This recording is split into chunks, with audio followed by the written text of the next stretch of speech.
আপনি কি জানেন চীনারা বাড়ি পাহারা দিতে রাজহাঁস পোষে? টয়লেট টিস্যু আবিষ্কৃত হয় চীনে। তাও কি সম্ভব?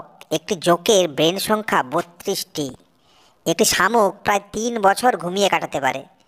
জিরাফের কোনো ভোকাল কর্ড নেই। একটি গরু তার জীবদ্দশায় প্রায় 2 লাখ গ্লাস দুধ দিয়ে থাকে।